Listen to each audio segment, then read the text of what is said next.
அஸ்ஸலாமு சார். வலைக்கும் அஸ்ஸலாம். சார் நல்லா இருக்கீங்களா? நல்லா இருக்கு. Okay sir. Sir friendly match மூலம் நீங்க யாருக்காக கொடுத்திருக்கீங்க? தம்பிக்காக கொடுத்துருங்க. உங்க தம்பிக்காக கொடுத்திருந்தீங்க. Okay sir. நல்லபடியா பார்த்து கொடுத்தோமா? நல்லபடியா 15 நாள்ல பார்த்து கொடுத்துட்டீங்க. 15 நாள்ல பார்த்து கொடுத்தோம். நீங்க ஓகே கேட்ட சார். முன்னே நடந்துச்சு. Okay sir. தம்பிக்கு இப்ப என்ன ஏஜ் ஆகுது சார்? 36 ஆகுது. 36 ஆகுது. Okay sir. என்ன படிச்சிருக்காங்க? 10th வரைக்கும் படிச்சு இப்ப என்ன ஒர்க் பண்றாங்க சார்?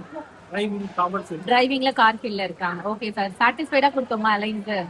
நல்லபடியா. Okay sir. சோ மத்தவங்க எப்படி ஃப்ரெண்ட்லி மேட்ச் மூலம் இங்க ரெஜிஸ்டர் பண்ணிக்கலாமா? கண்டிப்பா கண்டிப்பா நம்ம நல்லா பண்றாங்க. நம்ம ரெஸ்பான்ஸ் நல்லா இருக்கு. அல்ஹம்துலில்லாஹ் பண்ணலாம். Thank you sir. ஸோ இங்க ஸ்டார்டிங் ரெஜிஸ்ட்ரேஷன் ஃபீஸ் மட்டும் பண்ணிருந்தீங்க இல்லையா? ஆமா, ரெஜிஸ்டர் மட்டும் தான் பண்ணேன். எக்ஸ்ட்ரா எதுவும் நான் கொடுக்கல. எக்ஸ்ட்ரா எதுவும் கொடுக்கல. Okay sir. மேரேஜ் முடிஞ்சதுக்கு அப்புறம் ஏதாச்சும் எக்ஸ்ட்ரா டிமாண்ட்ஸ் பண்ணாங்களா? இல்ல, அந்த மாதிரி எதுவும் பண்ணல. எதுவுமே பண்ணல. Okay sir. ஸோ ஓவரால் எங்களுக்கு சாட்டிஸ்ஃபைடான சர்வீஸ் நாங்க கொடுத்துருக்கோமா? ஆமா, full satisfy. Okay sir. Thank you so much. கண்டிப்பா மணமக்கள் நல்லபடியா வந்து துவா செய்யணும். நிறைய கஸ்டமரை எங்களுக்கு ரெஃபர் பண்ணுங்க. Thank you sir.